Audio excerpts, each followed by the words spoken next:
Good morning, good afternoon, and good evening, everyone.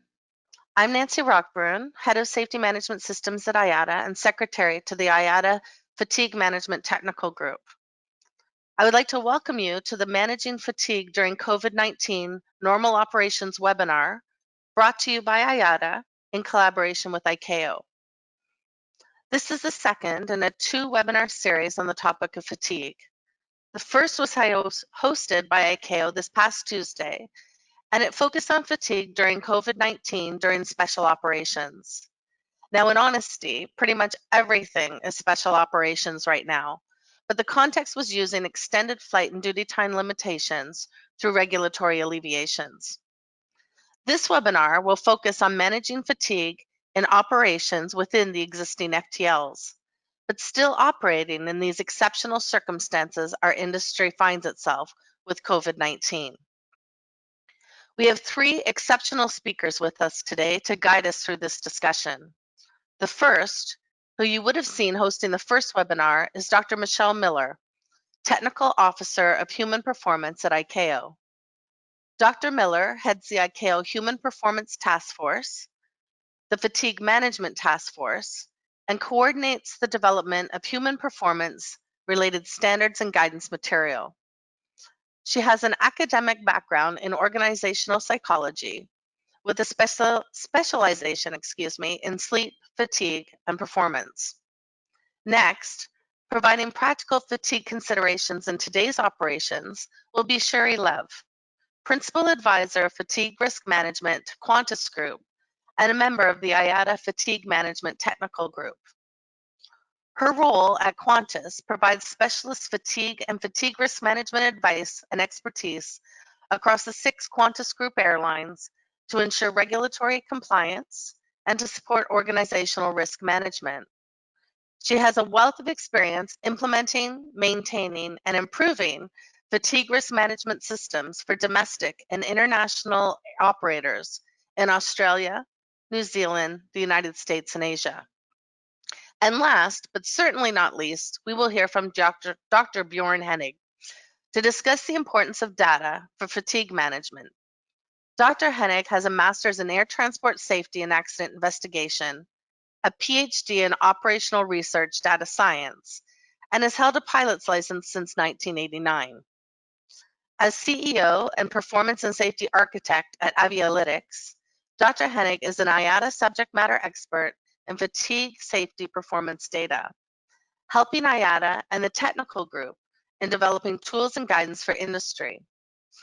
Bjorn also has extensive experience working with industry, such as Airbus, Lufthansa, DHL, Air Astana, to name but a few.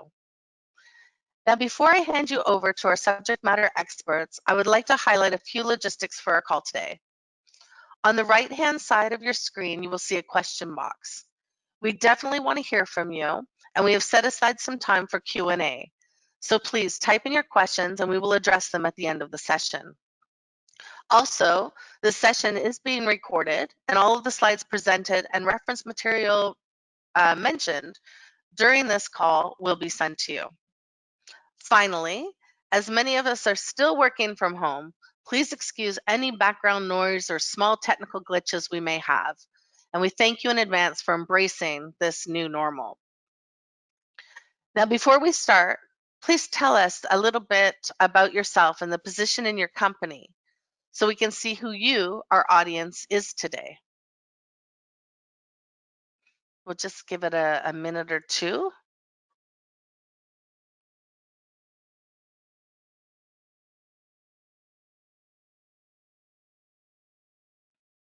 So please select what the role is in your company or other.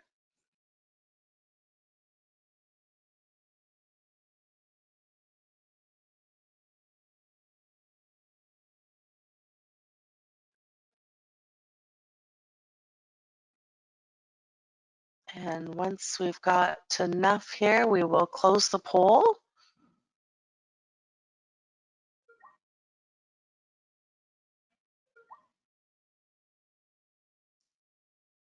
Okay, just a few more seconds here. Thank you.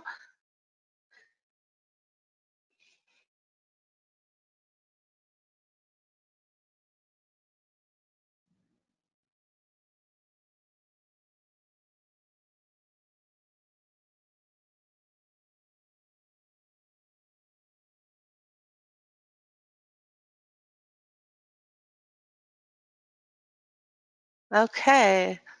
So we've got a lot, actually it's fairly even. A lot of others, safety departments, crew members, and then we've got operations department fatigue managers. Thank you. Thank you for filling that out so that we know who we're dealing with when we're discussing.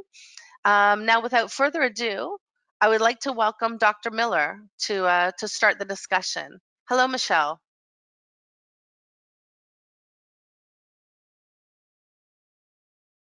Michelle.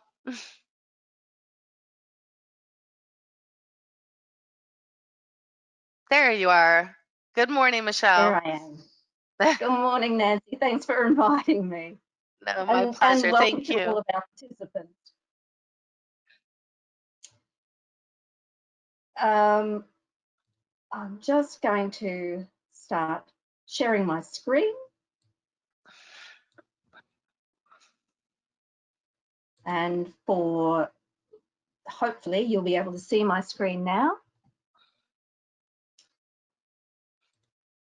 For the participants today who weren't able to attend the first webinar in the series that Nancy mentioned at the beginning, I wanted to just give a little recap of that. So webinar 1 addressed extended COVID special ops, and we were talking about special operations being those extended operations when all other options were considered less safe. They were for the extremely long flights that sometimes were needed to be taken. And it focused on information for airlines who may wish to apply for extensions to flight and duty time limitations, and to the regulators who have to approve those applications. One of the points that came up in that discussion was that we need to consider all of the risks, not just those related to extending flight and duty time limitations, because those risks often don't occur in a bubble, not on their own. Other risks include those related to the use of multiple alleviations or temporary exemptions to existing regulations that have been allowed by the regulator to keep operations going during the COVID-19 pandemic. For example, extending recurrency checks or medicals, allowing different modes of training. But the need for these special ops is for temporary extensions in extraordinary circumstances. And we actually need to find our new normal. So this webinar is focusing on the more usual operations that are going to be conducted within the prescriptive flight and duty limitations, or maybe according to an operator's approved fatigue risk management system. But what will our new normal look like? While we're finding our new normal, there may still be multiple alleviations being used by an operator to get through a hump period. Now, such alleviations may result in situations where some pilots have an increased period between proficiency checks, for example. They may have met reduced or altered recency experience requirements. They may have had extensions to their license validity. They may have had reduced or altered training. And the cumulative effects of the use of such alleviations really need to be carefully monitored. In our new normal, we will need to find a way to avoid the spread of COVID-19 for crew, for air traffic controllers, for ground workers, for all of our aviation personnel, and for our passengers through air travel. Clearly, we need to get the confidence back of the travelling public. ICAO has been working with as many industry partners on the maintenance of what we're calling public health corridors to foster confidence in the restart of aviation operations. And I want to show you very quickly what we're talking about in the public health corridor concept. So the PHC identifies measures to address and mitigate the risk of COVID-19 spread for aviation workers and passengers during all phases of the journey. The PHC concept is or has been discussed in much more detail in a previous ICAO COVID-19 webinar, and I'm absolutely certain it's going to be the topic of many, many more webinars. You're going to hear a lot more about it. But I wanted to highlight a couple of particular implications for the crew. As you can see from this slide, we're looking at trying to maintain clean corridors for our air crew and for all of our passengers. And some of the implications for our crew is that at the beginning of the flight, they will need to fill out things like health status surveys and perhaps undergo some testing.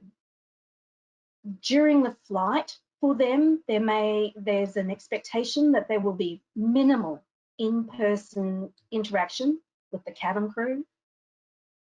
If they need to sleep during a flight, the storage of bed linen will need to be considered.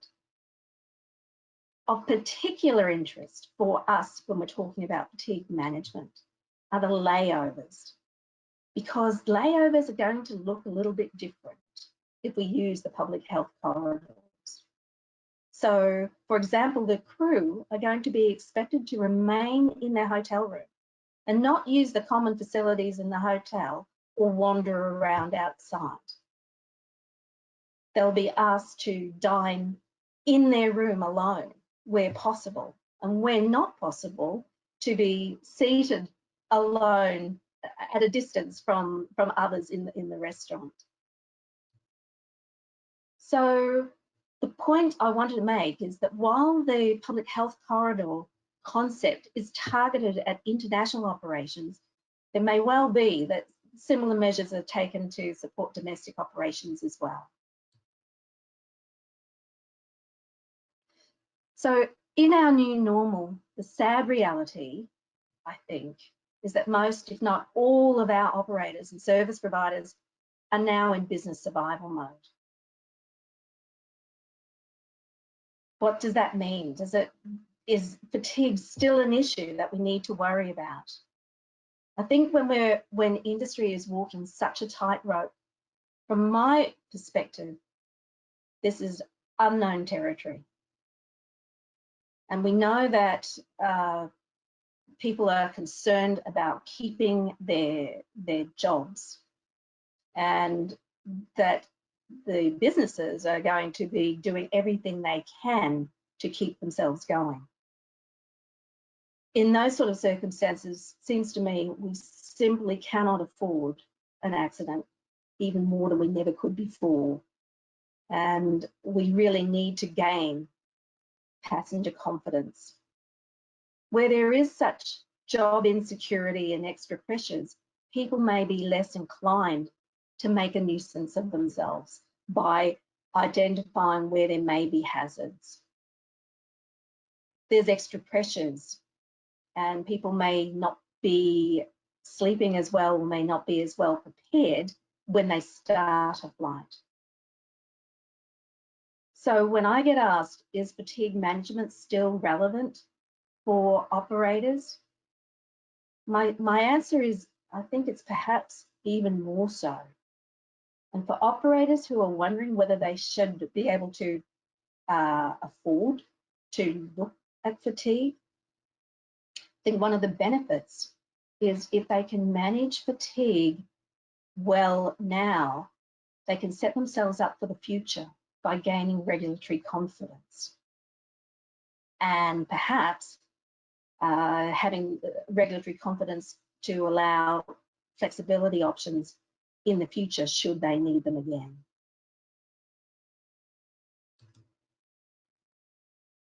So with all of these new conditions that we find ourselves in, human physiology still hasn't changed. And in the first webinar, Jim Manji had mentioned the 4 very basic scientific principles that really need to guide how we manage fatigue. Let me go through them very quickly. The first is that periods of wake need to be limited. So getting enough sleep, both quantity and quality on a regular basis, is essential for restoring the brain and the body. Secondly, reducing the amount or the quality of sleep, even for a single night, decreases the ability to function and increases sleepiness the next day.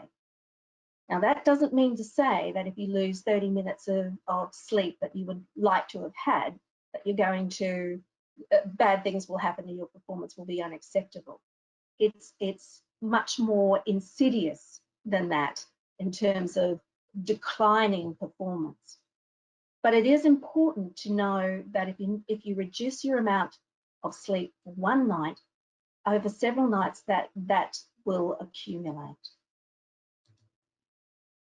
The third point is that the circadian body clock affects the timing and the quality of sleep, and it produces daily highs and lows in performance on different sorts of tasks. So just giving people some window of opportunity to sleep doesn't mean to say that they will be able to.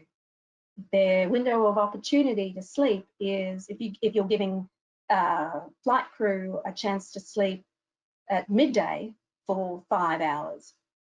They may not be able to sleep, even though they have the opportunity to. The final one relates to workload.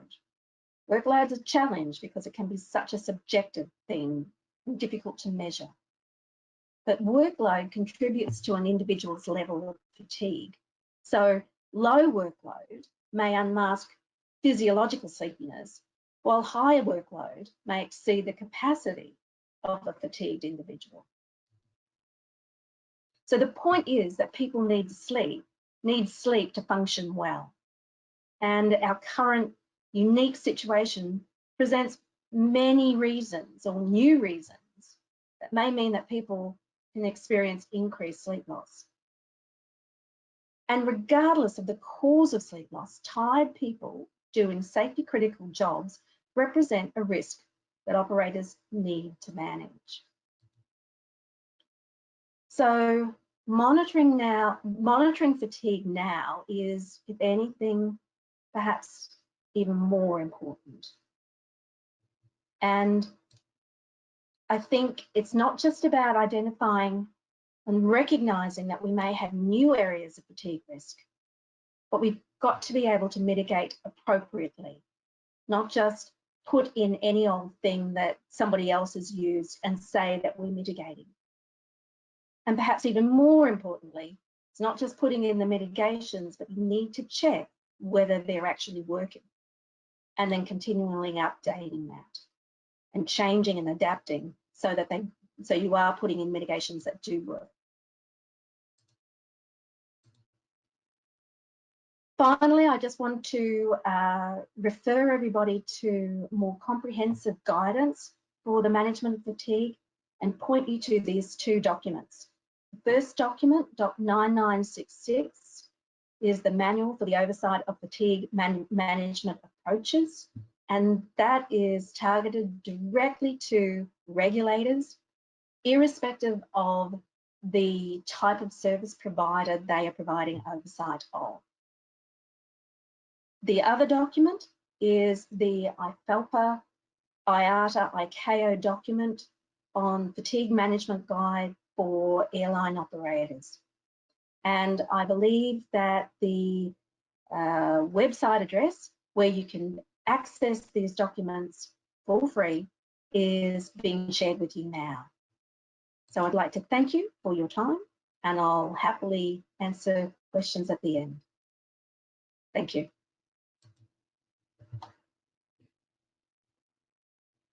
Thank you, Michelle. And now we will hand it over to Sherry Love from Qantas Group. Sherry, can you join us?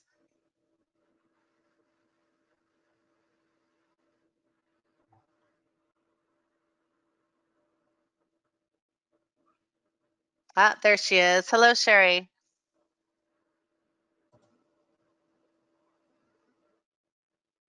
Oh, Sherry, we can't hear you. There you go. Can you hear me now? Sorry. Yeah, we can hear you. No, that's wonderful. Thanks, Sherry. Excellent. Well, thank you very much. It's a wonderful opportunity to present here. And as Michelle was mentioning, during this time, we do have to be looking at what is our fatigue risk and how potentially our industry has changed in such a way that we now potentially have new fatigue considerations that we need to be looking at. And how do we actually identify what is our fatigue risk within our network? And also, what does our changing fatigue management space look like? When we're talking about the fatigue risk, obviously we're talking about the impaired individual and their ability to maintain alertness, attention and vigilance becomes more decreased. So when we've got our changed new normal operations, we're talking about how critically important it is that our crews are at their best state, being fit for duty. So in order to do that, we need to consider that there are new fatigue considerations that we need to be looking at. Things like, we're going to be seeing a shift in why people aren't achieving the sleep, or why they're getting that sleep loss like Michelle was speaking of. We're potentially going to be seeing that there is now more non-work related fatigue appearing in our network as opposed to work related fatigue, which historically is something that we've not had to consider as much as operators, because we've relied on the dual responsibility and the crew members to manage their non-work related fatigue from home factors and other social causes. But what possibly we're going to start seeing is that people are not achieving their required sleep because of personal stresses. It could be that they're worried about their personal health, health of their family members, financial considerations for themselves and their families, and so on. Because of that, we're likely to see an increase in crew not achieving their required sleep needs, regardless of what their rosters actually look like. But not only that, we're going to be seeing potentially a change in what work-related fatigue is occurring as well. So rather than it being roster related, what we're likely to see is issues in regards to layover and slip ports, and issues in regards to things like adequate sustenance, whether it be on board the aircraft or even when they're on those layovers. As Michelle was mentioning, crews are now potentially going to be stuck in their hotel rooms, relying on room service food more than they previously had to. Because of that, they may find that adequate nutrition and sustenance. So we're going to see a shift in what potentially our fatigue hazards are as a result of that, meaning that previous fatigue risk assessments may now no longer be valid in our new normal. We're also going to see a shift, and we've seen it already in a lot of reports coming out, a shift in safety behaviours. People are possibly going to be more reducing their reporting, not wanting or feeling less inclined to submit fatigue reports or safety reports in regards to fatigue. And that is especially true if the fatigue is as a result of non-work related factors. We're also going to see potentially a shift in the reluctance to remove from duty, and this could be caused by a couple of different factors that we need to consider. Firstly, there could be financial considerations. If we've got crews that have only just returned to work, or potentially maybe the sole breadwinner in their families now as a result of the economic impact of COVID, they're probably less likely to put their hand up and identify that they're not fit for duty when it comes to fatigue. They're possibly more likely to accept a lower standard of alertness when it comes to fatigue in this uncertain times. But not only that, they possibly also don't want to let the operation down, given how difficult it is for some of us in the industry to be returning back into a new level of normal. They don't want to let the company down, the passengers down, and their colleagues down. So we're likely to see those shifting safety behaviours.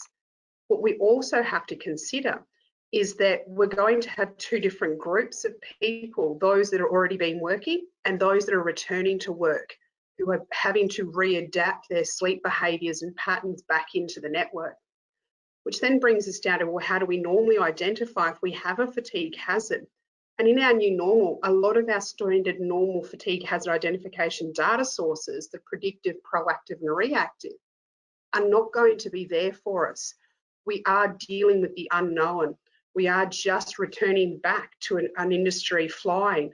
And therefore, a lot of our predictive space where we're trying to look ahead just doesn't exist, especially when we look at things like our biomathematical modelling. When we are seeing that shift in our fatigue coming from non-work related or non-roster related causes, our biomathematical modelling will not identify those hazards for us. And previous experience, we've never in our industry, in the history of our industry, dealt with this level of disruption to our industry. So a lot of our predictive hazard identification data elements just no longer exist. Even some of our proactive ones become more reduced, or we have to start looking at how can we change those things. If we're looking at things like fatigue and sick leave, we're potentially going to be seeing our lowest levels of those leaves being taken now. So again, that source of information is gone. And we also need to be looking at things like our reactive data. We become more reliant on that in this instance, and on also our other performance data metrics, and where can we infer that there potentially could be a latent fatigue hazard in our new standard of operation. So a lot of our industry now is thrown on its head when it comes to fatigue management. So we need to start considering, how do we change our approach to fatigue management, knowing that where our sources of fatigue are coming from, while they might not be work related, as operators and part of the industry, we do still need to manage them. So we need to start looking at things like, do we have to change, or we actually should be changing our fatigue and sleep training to include how to manage your fatigue and sleep at a personal level, especially in response to stress management. Because the more stressed an individual is, the less likely they are to be achieving that sleep, and the more likely they are to have degraded performance and reduced levels of alertness, and therefore fatigue, during their waking hours. Things like mandating or standardising things like fatigue pre-flight briefings amongst crews. Looking at actually mandating top of descent reporting, especially when we're relaunching certain parts of our network to identify how crews are going. Looking at things like increasing or implementing pre and post sector alertness reporting. Looking at having things like sleep logs, whether you're an operator that has the ability to collect sleep data using actigraphy or through manual sleep diaries, assisting crews in actually developing sleep hygiene plans to recognise when potentially their stress levels or their sleep hygiene has been degraded because they haven't been at work, and how to readapt to the new normal. Things like putting out more fatigue management surveys to get more of that information that's not as readily available to us as operators, because the fatigue is coming from non-work related factors. And the biggest thing of all we need to be considering as operators is revising our fatigue safety performance indicators and our thresholds, reviewing those fatigue risk assessments we've done previously with the new lens of our new normal under COVID, recognising that while the dual responsibility does ask that the crew members manage their personal fatigue, as operators, as Michelle was saying, for a safe return to industry, we can't just rely on that. We need to recognise that no matter where the fatigue risk is coming from, it is a risk to the safety of the operation. So while we're talking about fatigue management in the new normal, we need to shift our focus, move our lens. We need to consider that the situation we're under now, even with the financial constraints, is that it doesn't change the need to ensure the safety of our operations. And fatigue impairment is a key risk to our new normal and our returning to safe flying. As Michelle was saying, we need to ensure that passengers feel safe to get on board our aircrafts again. And that's not just about personal safety in regards to not getting sick, but we've also got to assure them that the aviation industry has kept its highest standard of safety first, that even though we have been constrained financially, that we do still put safety first, that we do consider that ensuring that crews are well rested and fit for duty is still a priority to us. And because of that, that passengers will feel safe and valued coming back into our industry. So that was pretty much me. I rushed through a bit to make us up a bit of time, but thank you very much. And I will hand over now as well to Dr. Bornheim for his wonderful presentation on data management within fatigue.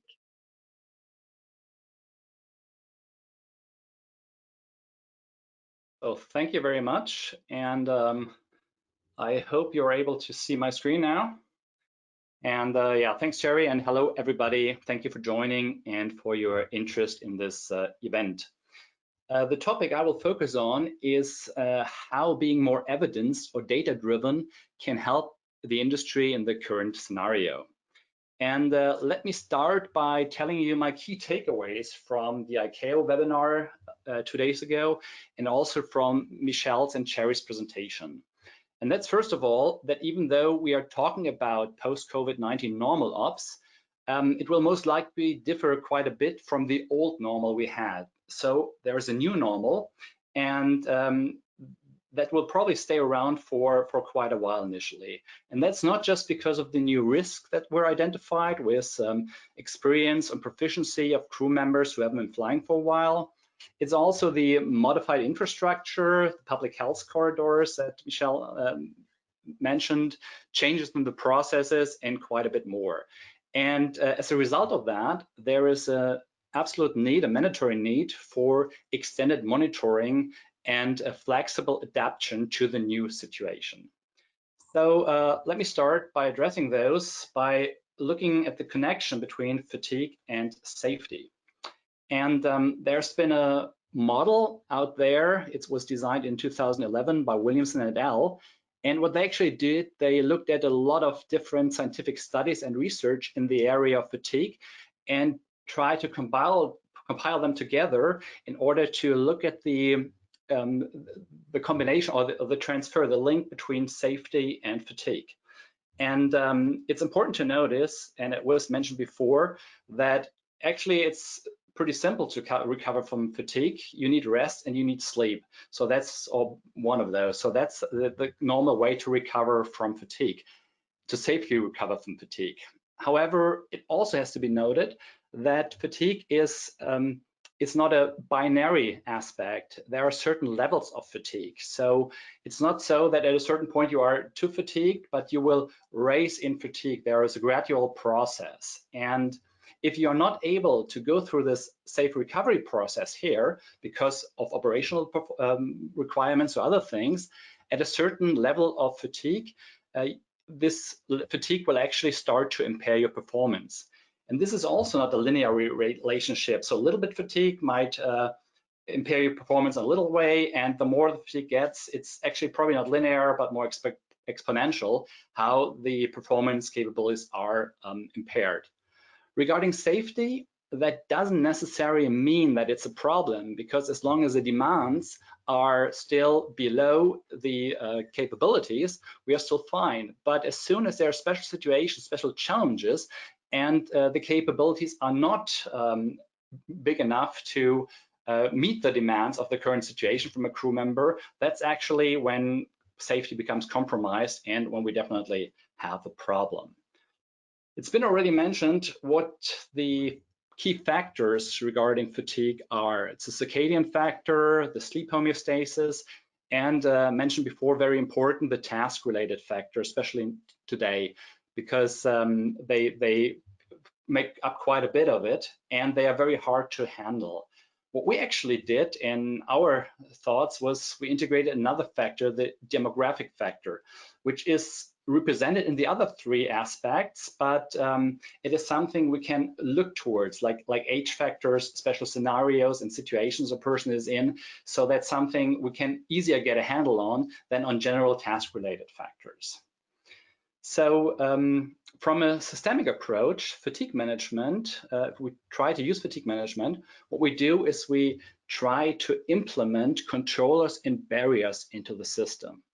And by trying to control those various parameters we are able to control. And that means, first of all, if we try to plan for flight for an operation, we try to optimize these factors here regarding the crew members towards the operational profile.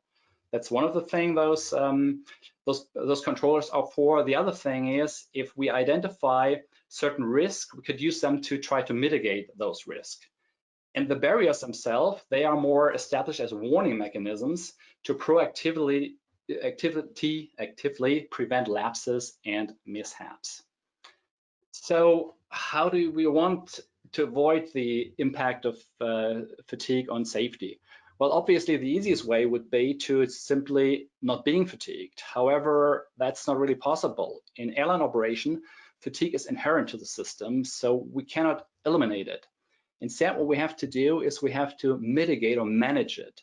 And unfortunately, the resources to do so are limited, and a lot of times they're actually competing with each other. So we might want to augment a crew. We have multiple sectors we might consider regarding augmentation. We might want to make a longer stay overtime, lay overtime, or other things. So there are a lot of things which are competing. And we have to admit, even though, as mentioned, safety is the first priority, we still have to optimize our performance and our behavior, and we cannot do everything. So we need to solve this somehow. And the easy way or simple way, which is really not a solution, is to, for an airline, is just to give up the responsibility and say, okay, it's the responsibility of the regulator. They have the flight duty time limitations, and I optimize in a way that I max them out. However, that's not the way the flight duty time limitations are thought. And it's not the way that's really constructive regarding proactively managing fatigue. Those limitations, and Michelle mentioned that, they are just some guidelines and some absolute guidelines. And it's actually possible to extend those limitations if you have an approved FRMS. And very important, you can prove that your operation is safe beyond those limitations. Then you might get an exemption. But the other way is as right as well, and that's even more important to notice, that even if you stay within those limits, that really doesn't mean you're safe. It just means that you are legal, but you're not necessarily safe. So you have to consider other things. And in order to do that and to effectively mitigate or manage fatigue, what we need to do is to measure it somehow, because basically it's only possible to manage something which we can measure, where we can put some numbers to. And measuring with data or evidence in this area, there are actually 3 ways we can do that. And I will focus on them a little bit more in just a bit. But let me start with the first one, and it was been mentioned by Michelle, the theoretical calculation. I do a biomathematical approach, have a model, and then I calculate fatigue level. The next thing is asking the crew members directly, querying reports. And last but not least, we have the objective observations, where we try to use objective data and draw conclusions towards fatigue from there.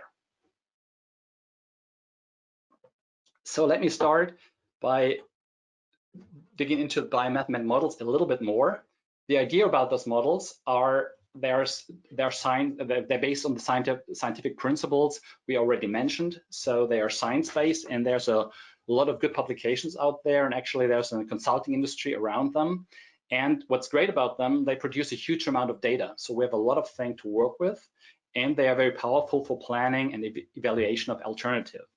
But as Jerry mentioned, with the change of the reality, things change to those models too, because a model is a simplification of the reality. And if it oversimplifies the reality, or if it misses out on certain important aspects, it simply doesn't produce the same results of the reality. So it's very powerful, but standing alone, just relying on it, is a it's risky, and it probably will not get you far enough. So there are model-based limitations, and it's still good for prediction, but it can only be one side of the data we can input into a system. So the next data source we have is the subjective reporting, and primarily we have the fatigue reports. There are various different types of fatigue reports, and the most common one is probably the duty fatigue report, that if a crew member experiences a certain fatigue level, he files a report, he files some additional insights about that, giving the people who are working with the report the knowledge about it and the potential of doing something about the situation. There are other important fatigue reports, like the unfit for duty reports, which is filed prior to a flight. If this is because of fatigue, that's also an important input into the knowledge system here. However, there are a couple of issues with that as well. First of all, we usually don't have that many reports, and maybe we even have less reports right now. And in order to really draw conclusions from them, we have to have a basic statistic number. We have to have a certain amount of information, and we usually don't have that. So what we can do with the reports, we can really act as a fire emergency and do certain things, but we really cannot do a systemic approach here. And the other thing is that those reports are usually related only to the high fatiguing scenarios. So we can only see the side which is very fatiguing. However, if we want to manage something, we need to get the whole picture. So for that, it was also already mentioned, certain studies and surveys are very helpful, and they've been quite a lot in the past. However, with the changing reality, some of them might not apply anymore. And if you do a study, you can only use the result as long as the current conditions are comparable to what's in the study. Otherwise, it's very hard for you to draw a conclusion from that, and they might not be valid. So one thing, and it's been mentioned by Sherry as well, and it's something we focused on as one component within the IATA Fatigue Aware initiative. That's the continuous fatigue self-observation. Can be considered a top of descent tool, which allows a crew member to very easy report his current fatigue level at a certain status within a flight, at a certain phase of flight. So in the case of this app, which is integrated to an electronic flight bag, actually all the flight information is in the background. So the crew member is prompted with a scale where he can say, okay, I'm at this fatigue level at this point in time. And the crew members are actually encouraged not just to report if they are very fatigued, but to use this continuously, which then gives us, first of all, many more data points. It just takes a crew member a few seconds to do that. We generate much more data points, and we are also able to monitor the complete spectrum of fatigue. So that's a very important aspect here, and very helpful if you want to work with data, to just get more data and to get the complete spectrum around it. Other things are sleep and activity diaries. Also, if as possible, they should be compiled automatically, electronically, in order to be able to work with them easily and to make it easy to capture this data. Or, which we believe is also very important in this times, are so-called ad hoc push fatigue surveys. And they come into place, and they are combined with the continuous fatigue self-observation app when a certain scenario is identified that might be a specific fatigue concern. That allows us to really directly send certain questions to certain crew members who are exposed to this scenario. So we do not have to make a broad study, but we know that there are certain issues at certain airports. So we simply send this specific queries just to the people who are a crew member who are flying to this airport or experiences certain scenarios. The next thing we can use to capture data is objective observations. And unfortunately, it is not practical to directly measure fatigue. You could do that through brain waves and other things, but that's a setup that's simply not compatible in a cockpit environment. However, there are other tools like actigraphy, like an ActiWatch, which monitor activity, which is not really fatigue directly, but it can relate towards fatigue and also towards the circadian and sleep and wake cycles and other things. So you get a lot of information out of those kinds of tools. Another thing would be testing for fatigue. There are reactional tools like the psychomotor vigilance task, which allows a crew member to do a test, and from the test we can then go towards the potential fatigue level he's currently in. However, those is a setup that takes quite a while, and I assume that in many cases, especially with high fatigue, the crew member is probably too fatigued to take a test at this stage. So it's also just a part of information we could use here. Another thing which is indirectly related to fatigue is to go from the potential consequences of fatigue, meaning the deviation from standard operating procedures. And that's something we can derive from the flight data monitoring. So if we identify certain triggers, certain events that could be related to fatigue, we should monitor them, get them together, and then put them into relation with the other information, the subjective crew reporting, the biomathematical information, which we get from the crew member. So in combination of this gives us another indication how fatigue takes place, is managed, and when it really impairs performance to a certain point. Another source of information that could be considered in the area of fatigue are external data sources, and that relate to the tasks influence of fatigue. For example, weather. We know that adverse weather condition create quite a bit of a workload. Same with air traffic situation that might be very stressful and very complicated to deal with, which creates a certain scenario, fatiguing scenario. Especially today, it's not such a big thing, but if we go back to the normal ops, a lot of more traffic will take place, so that might take a role as well. And as mentioned before, also local conditions, the quality of a layover, crew rest, and those scenarios where we can really get additional information, additional data, and put this together into our system to get a holistic view of the fatigue performance of an airline. Let me finish up by showing you a picture that was already shown by Sherry, where we're just taking out of the ICAO Standards Recommendation Practices, the SARPs, and those are the fatigue hazard identification fields. And as she mentioned, some of them are not that relevant anymore. And what I actually did, I don't want to go into them directly, I kind of try to highlight which of those I believe are more important initially when we go back towards COVID-19 or normal ops after this scenario.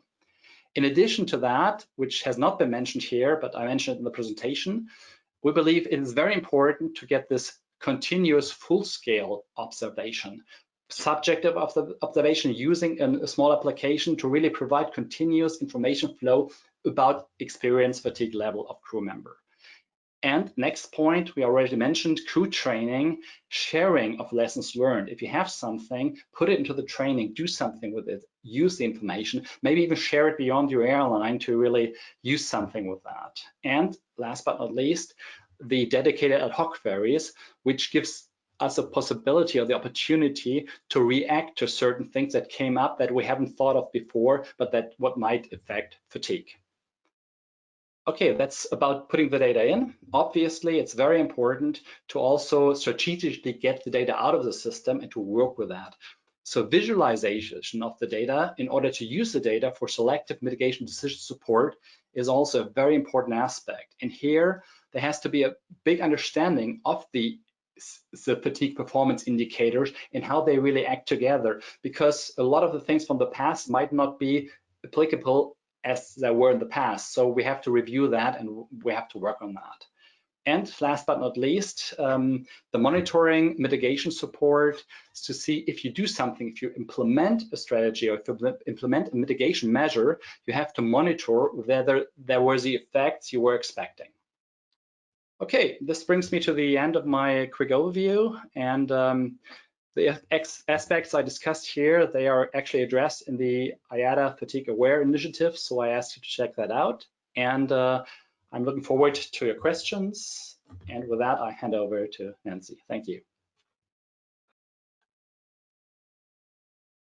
Thank you, Bjorn. Thank you, everybody, including our audience who are sending us some really interesting questions.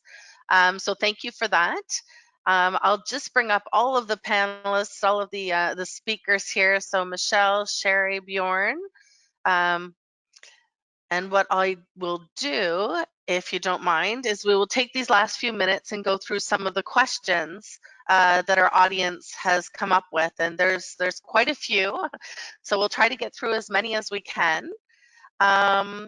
One question actually is very interesting, and I think to Sherry and Michelle, how do you suggest to empower personnel to increase sleep hygiene and habits and manage emotions to improve human performance during this new normal?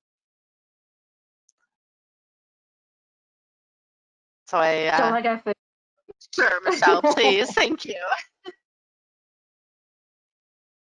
So I think the answer to the question is embedded in the question itself, the empowerment of people, and making that from an organizational perspective, what is expected from people, so that an operator will make it very clear that that's what they're looking for, and make it clear on how they will manage that at that point.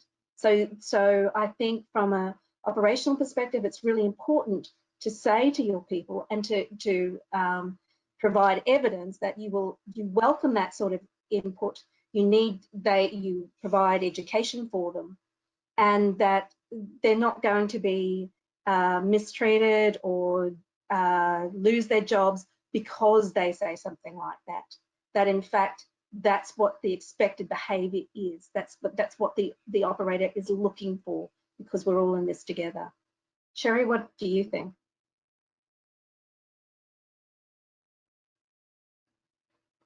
Sherry's on mute, I believe. Thank you.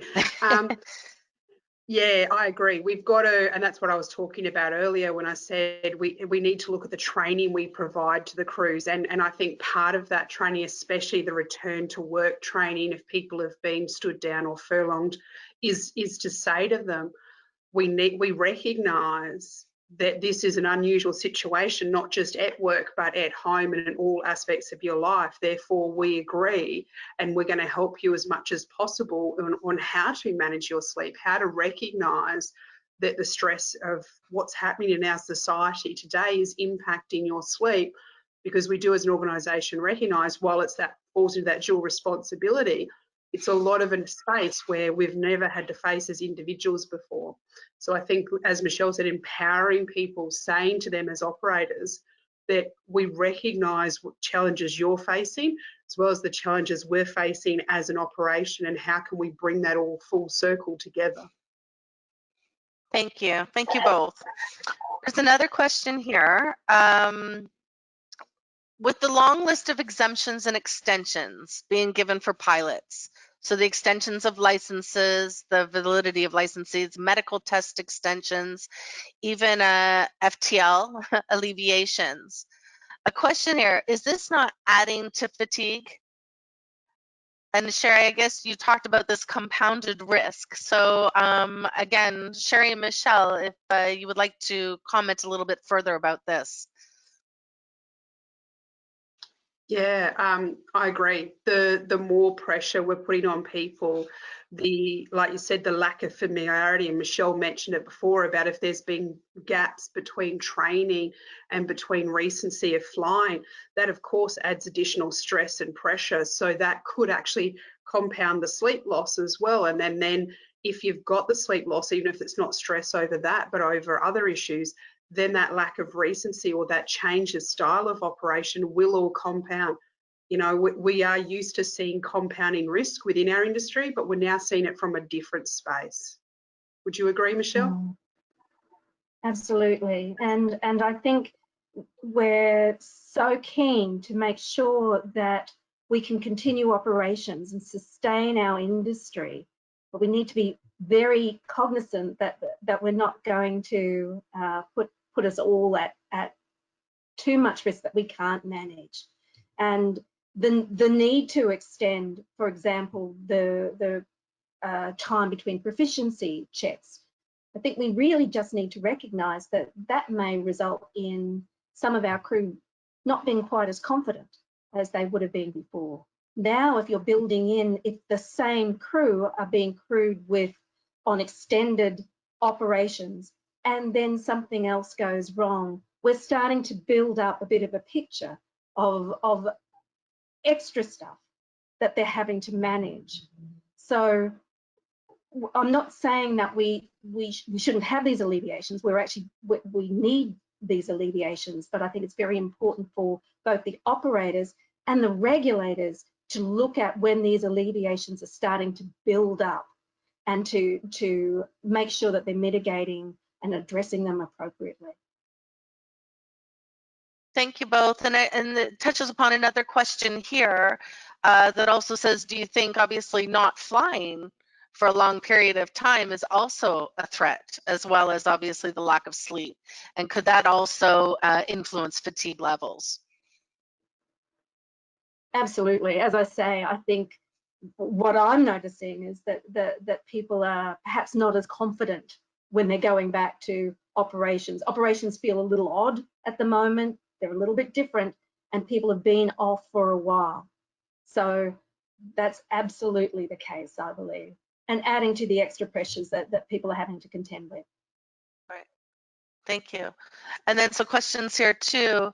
Obviously, we focused on the pilots, but there's maintenance, there's ATC, air traffic controllers. We're also looking at this. So there's some comments here about the restarting, the increase of operations, and obviously the fatigue considerations for maintenance and ATC as well. And are things being done to consider those too? Well, I certainly hope so. And I mean, we have similar fatigue management guides for air traffic service providers that we have for airline operators. We actually don't have a specific guidance manual for maintenance engineers, but the principles remain the same. And for the message I would like to put across for everybody listening in here is that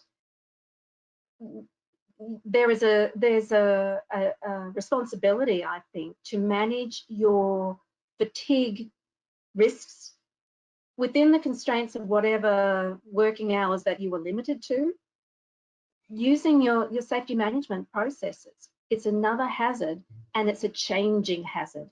We just want to put that hazard up there as something that really needs to be considered and addressed. Thank you, Michelle. A question, Bjorn, for you. Obviously, data and reporting is very important. It's been important from a safety management perspective, and particularly in today's operations. How do you recommend airlines proactively seek for more information on possible hazards to compensate for the reduction in voluntary reports? Very good question.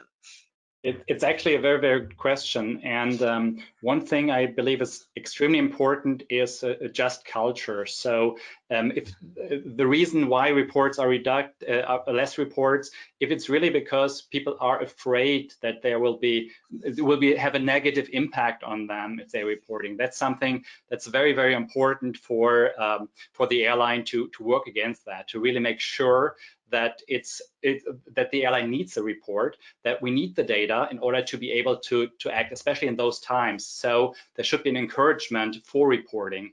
And also, I think it's important to really build up the scale, as I mentioned, that we do not just report the negative things, but also allow the people to report positive things, so that we really can see, okay, they are also able to provide something constructive if they have the feeling that things need forward, that they say, okay, this was mitigated very good, that was very helpful. So that's something else which should be encouraged and which would help the overall view. I think those are the most important aspects. And the next thing is also to make it very easy to report, to not really force the crew member to fill out a lot of things, but make it easy to report, to support them, to not ask for things that the company knows anyway or could know anyway. Just let them focus. Don't let them waste time on reports, but make it very easy for them to do that, and use other information you have to compile together. I think that would actually help and will provide more information. Thank you, Bjorn. Sherry, have you, I guess, experienced anything at Qantas or heard anything from around industry around this lack of reporting and different ways people are trying to get information? Yeah, we've definitely been seeing it within Australian aviation, a significant decrease in there, like Bjorn was saying, those not mandatory, but the voluntary fatigue reporting, where we're not seeing it.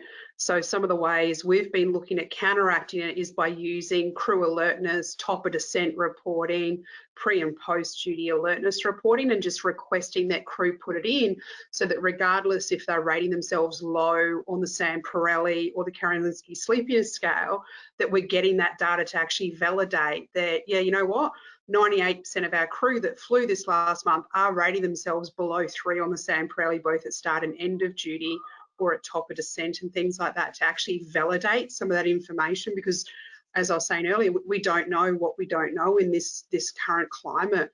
So trying to utilise things like that, and even like when Michelle was speaking about the non-normal ops, the special provisions and things like that, we mandated additional reporting during that to moderate and like Bjorn said, to actually track what additional mitigations we put in place actually worked, what didn't, where people found it successful, and allowed the crews to provide additional feedback, so that we were constantly changing our mitigations around some of those extended FTL flying.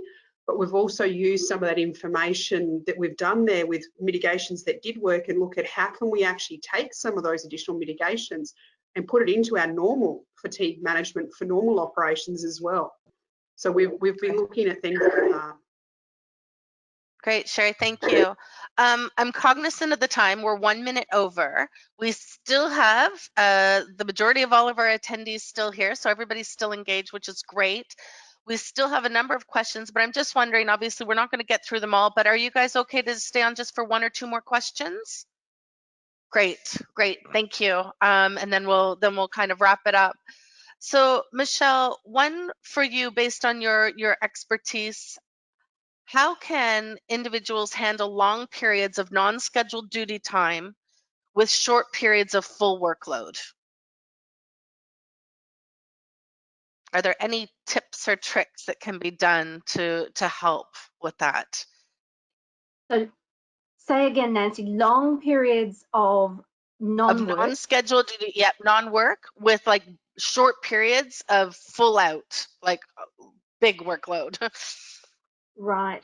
I think one of the most important things is to be allowed to prepare for those short bursts. So the good news is that when you've got long periods of rest off period, if you know when you're going to have those high bursts of work, that you know enough in advance that you can hopefully prepare yourself well enough so you can start well rested. I think one of the biggest concerns I would have is for these high workload periods or even those extended operations is if people aren't given enough notification in advance. Plus, they're not educated in how to prepare themselves in advance. So I think those two things, being able to prepare and know what to do to prepare, are essential. So that would be my advice in those sort of circumstances, Nancy. Thank you, Michelle. Bjorn, a question about whether smartwatches can be used to relay real-time data, sorry. I think smartwatches provide quite a lot of information. Obviously, there's the privacy issue with smartwatches, so not everybody is willing to do that, and it has to be voluntarily. But it's not just about the activity, it's also about sleep time. So it's and sleep wake cycles and so on. So I believe that's actually a very valuable input if the crew member is willing to share that. However, again, this has to be done in a scenario of a just culture, because obviously it's not just, it cannot only be, the best results would be gained if it's worn continuously. So not just during flying, but to also see, okay, in the off time, how much time did they really were able to sleep to get some rest and so on. So I believe that's something that's helpful. Depending on the smartwatch, there are also some technical issues, obviously. So it has to be considered quite, in a variety of things. There are different types of smartwatches, different quality of the data you get from there. So working with the data, you really have to have a lot of information to be statistically relevant, but it would be another pretty good data source to provide information if okay. Great, Bjorn. Sherry, is this something that the Qantas group is using, the pilots are using?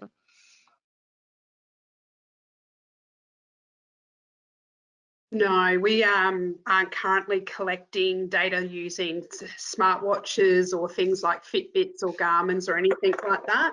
But we have partaken in a study previously utilising commercial devices as well as actigraphy watches as well. So it is definitely, as Bjorn was saying, an area where we can look at utilising.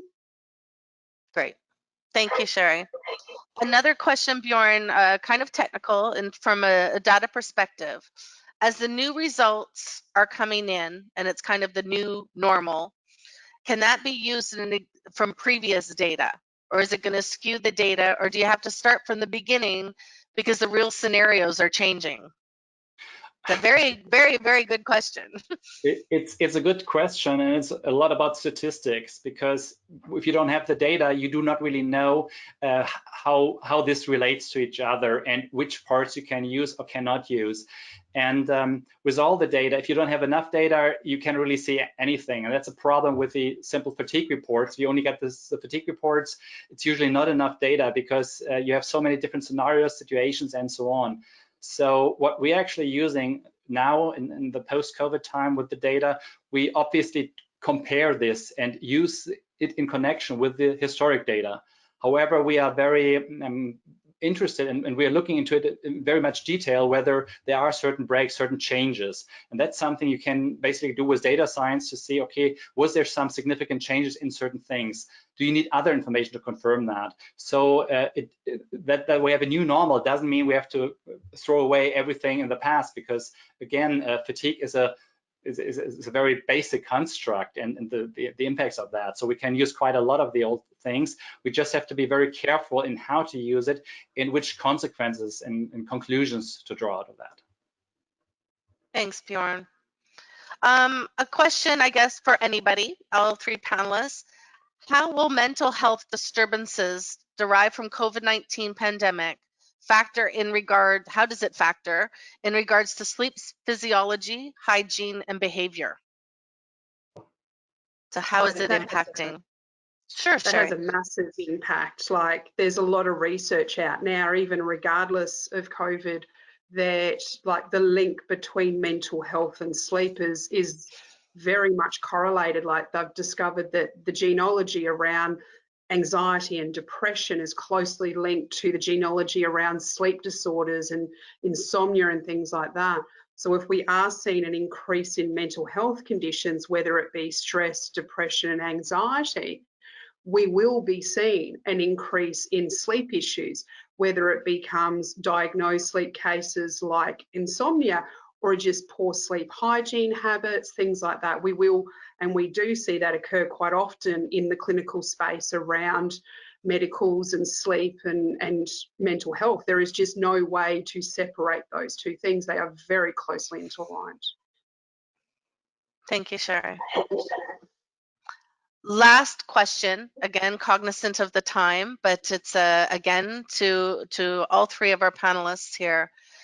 Knowing that the main obstacle for implementation of fatigue management measures previous to COVID-19 often dealt with budgetary constraints, how is the industry going to encourage operators and regulators to enhance those amid this pandemic and obviously this state of survival? Which I think is a nice way to close the session, answering this kind of question. How do we ensure the regulators and operators understand fatigue is such an issue and it is something that they need to invest in, even given the budgetary constraints that we see today? Michelle. But perhaps I can say something very, very quickly, because it was a similar point was made in the first webinar.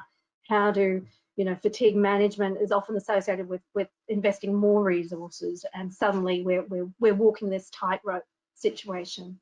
And all I can say is, going back to the same point I made, and several of us made during our presentation, is that really, if we're going to ensure or gain passenger confidence, if we're going to rebuild, we really can't drop the ball on this one in terms of we cannot afford to have a major accident while we're still trying to rebuild. And I think it is something that this is not new. The measuring fatigue as a hazard we've been asking people to do that for a long time. Whether they've been doing it very well or not, I think is another point. But there are tools that are being developed, and I know that the tool that Bjorn is involved in and that IATA have been working with is of something that of enormous assistance to operators, to allow them to measure what's going on at not necessarily a huge amount of cost. And so I think just raising everybody's awareness of the importance of this topic is important. So through seminars and webinars like these that we've been having is one way of doing it. But I think we all have to have a commitment and recognize the hazard that fatigue is presenting for us right now. Thanks, Michelle. Sherry, did you want to add anything? Yeah, I agree. We've got a prime opportunity now to be able to show that there are ways to bolster our fatigue management strategies, both at a personal level and an organisational level, with minimal resourcing at a time where the industry is reduced. And if we can then build the industry up, we should have those foundations in place that allows us to build from that and then moves toward it. And like Michelle was saying earlier today as well, when we look at, you could be an operator that's not in the fatigue risk management system approval space already, but you're building up such a good core fatigue management within your SMS at this space that it may allow for you in the future to apply for those FRMS exemptions and approvals with your regulator. Great. Bjorn, any last thoughts? Yeah, I agree with Cherry and Michelle in two ways.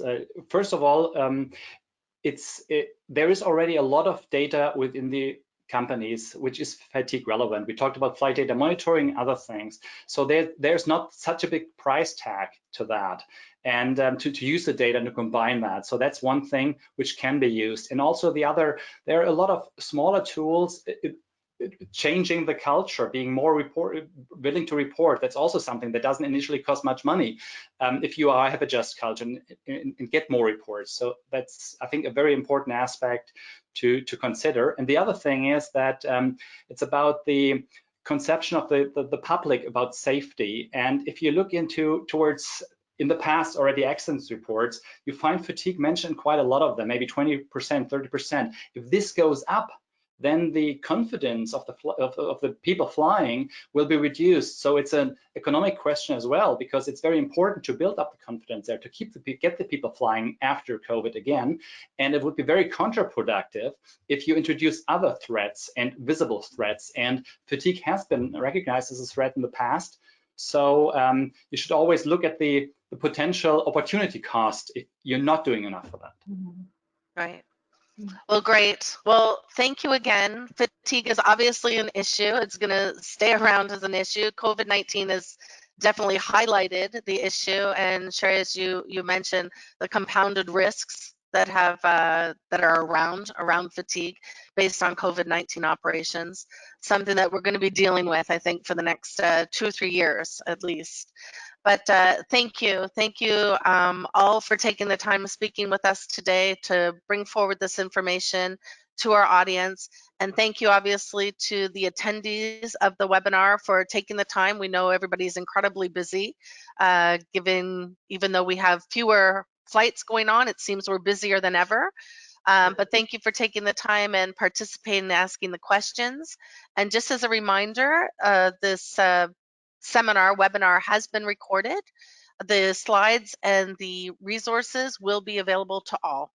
So thank you again and have a nice day. Stay safe. Bye, everybody.